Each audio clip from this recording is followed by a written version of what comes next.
ایک سرسبز و شاداب جنگل میں ایک پرسکون کونے میں اولیور نامی ایک چھوٹا سا کیٹرپلر رہتا تھا۔ زمرد کے پتے کے نیچے اس کا گھر تھا۔ وہ ہمیشہ اپنے پتوں والی پناہ گاہ سے باہر کی دنیا سے محفوظ ہوتا تھا اور دنیا کا تجربہ کرنے کے لیے تڑپتا تھا، جیسا کہ شاندار تتلیوں نے کیا تھا۔ اس کے دن نرم پتوں پر کھانے اور اس کے کوکون سے آگے کی چیزوں کے خواب دیکھنے میں گزرتے تھے۔ ایک دن جب سورج نے آسمان کو نارنجی اور گلابی رنگوں میں رنگ دیا تو اولیور نے دیکھا کہ تتلیوں کا ایک گروپ اس کے اوپر ہوا میں رقص کر رہا ہے۔ ان کے پر رنگوں کا ایک کیلیڈوسکوپ تھا اور ان کی خوبصورتی حرکات نے اس کو متاثر کیا۔ اولیور اپنے اندر گہری آرزو کو محسوس کرنے کے بغیر اس کے جادوئی رقص کو حصہ بننے کے لیے تیار تھا۔ کھلے آسمان کو تلاش کرنا چاہتا تھا اور کھلے وہاں پر پھولوں کے میٹھے امرت کا ذائقہ چکھنا چاہتا تھا۔ ایک نئے عزم سے متاثر ہو کر اولیور نے اپنی تبدیلی کا آغاز کیا۔ اس نے اپنے ارد گرد ایک ریشمی کوکون گھما لیا اور اپنے خوابوں پر مہر لگا دی۔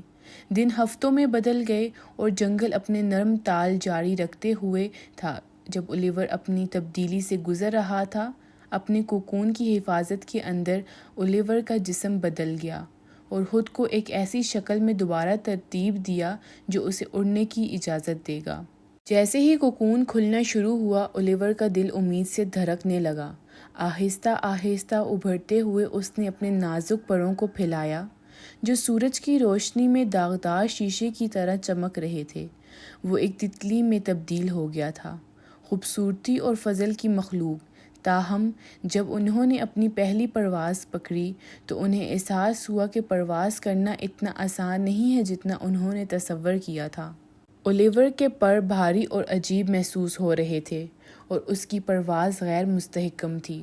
وہ شاخوں اور جھاڑیوں سے بجتے ہوئے ہوا میں گر گیا۔ بھوک و شہبات نے اس کے جوش و خروش پر پردہ ڈالنا شروع کر دیا اور وہ سوچنے لگا کہ کیا اس نے بڑی غلطی کر دی اپنے آپ کو تبدیل کر کر۔ وہ ایک ڈیزی پر اترا، اس کے پر کانپ رہے تھے اور وہ روحیں پھٹ رہی تھیں۔ تبھی ایزابیلا نامی ایک بڑی تتلی اس کے پاس سے نیچے اتری۔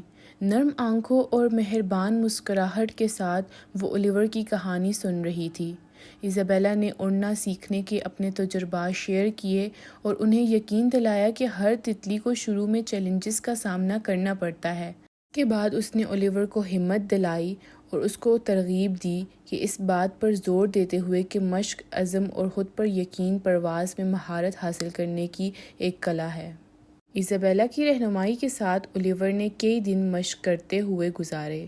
وہ درختوں کی چوٹیوں سے اوپر چڑھ گیا، پھولوں کے درمیان ڈوبتا اور گھومتا رہا، اور آہستہ آہستہ اس کی پرواز ہموار اور زیادہ پراعتماد ہوتی رہی۔